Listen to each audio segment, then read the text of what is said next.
શુભ સવાર મિત્રો। આજે આપણે અધ્યાય 4નો 28મો શ્લોક સમજીશું। દ્રવ્ય યજ્ઞાસ્તપ્યો યજ્ઞ યોગ યજ્ઞાસ્તથા પરે સ્વાધ્યાય જ્ઞાન યજ્ઞાશ યતય સંસિત વ્રતા। કઠોર વ્રતો ધારણ કરીને કેટલાક પોતાની સંપત્તિનો ત્યાગ કરીને કેટલાક કઠોર તપ દ્વારા કેટલાક અષ્ટાંગ યોગની સાધના દ્વારા અથવા આધ્યાત્મિક જ્ઞાનમાં પ્રગતિ કરવા વેદાધ્યન દ્વારા પ્રભુત થાય છે। આ યજ્ઞોના વિવિધ વિભાગ કરી શકાય છે।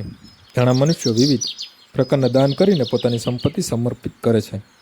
ભારતમાં ધનવાન વ્યાપારી વર્ગ અથવા રાજવંશી લોકો ધર્મશાળા, અન્નક્ષેત્ર, અતિથિશાળા, અનાથાશ્રમ તથા વિદ્યાપીઠ જેવી ધર્માદા સંસ્થાઓ સ્થાપે છે। બીજા લોકોમાં પણ ગરીબ લોકોને મફત અન્ન, શિક્ષણ તથા વૈદિક ઉપચાર મળે એટલા માટે અનેક દવાખાના, વૃદ્ધાશ્રમો તથા એવી ધર્માદા સંસ્થાઓ હોય છે। આવી તમામ દાન ધર્મની પ્રવૃત્તિઓને દ્રવ્યમ યજ્ઞ કહેવાય છે। બીજા કેટલાક લોકો જીવનમાં ઉન્નતિ સાધવા અથવા ઉચ્ચતર લોકમાં જવા માટે ચંદ્રાયણ તથા ચાતુર્માસ જેવા વિવિધ તપ કરે છે। આ પ્રક્રિયામાં કેટલાક કઠોર નિયમોને આધીન રહી કઠિન વ્રતાચરણ કરવાનું હોય છે।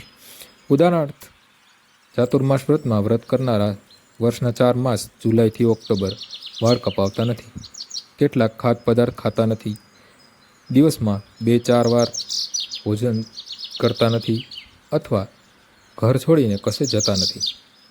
આ પ્રમાણે જીવનની સુખ સગવડોનો ત્યાગ તપોમય યજ્ઞ કહેવાય છે। કેટલાક લોકો એવા પણ છે કે જેઓ પતંજલિ યોગ પદ્ધતિ બ્રહ્મમાં વિલીન થવા માટે અથવા હઠયોગ કે અષ્ટાંગ યોગ વિશિષ્ટ સિદ્ધિ પામવા માટે જેવી અનેકવિધ યોગ પદ્ધતિનું અનુસરણ કરે છે। કેટલાક લોકો બધા તીર્થ સ્થળોની યાત્રા કરે છે। આ બધી જ સાધના યોગ યજ્ઞ કહેવાય છે, જે ભૌતિક જગતમાં અમુક પ્રકારની સિદ્ધિ માટે યજ્ઞરૂપ હોય છે। કેટલાક લોકો એવા છે કે જેઓ વિભિન્ન વૈદિક શાસ્ત્રોમાં, ખાસ કરીને ઉપનિષદો તથા વૈદિક સૂત્રમાં અથવા સાંખ્ય દર્શનના આધ્યાત્મમાં લાગી જાય છે અને આને સ્વાધ્યાય યજ્ઞ કહેવામાં આવે છે, જેમાં અભ્યાસરૂપી આહુતિ અપાય છે। આ બધા યોગીજનો વિભિન્ન પ્રકારના યજ્ઞમાં શ્રદ્ધાપૂર્વક પરોવાયેલા રહે છે અને ઉચ્ચતર જીવન પ્રાપ્ત કરવા પ્રયત્નશીલ હોય છે। પરંતુ કૃષ્ણ ભાવનામૃત આનાથી ભિન્ન છે, કારણ કે આ તો પરમેશ્વરની પ્રત્યક્ષ સેવા છે।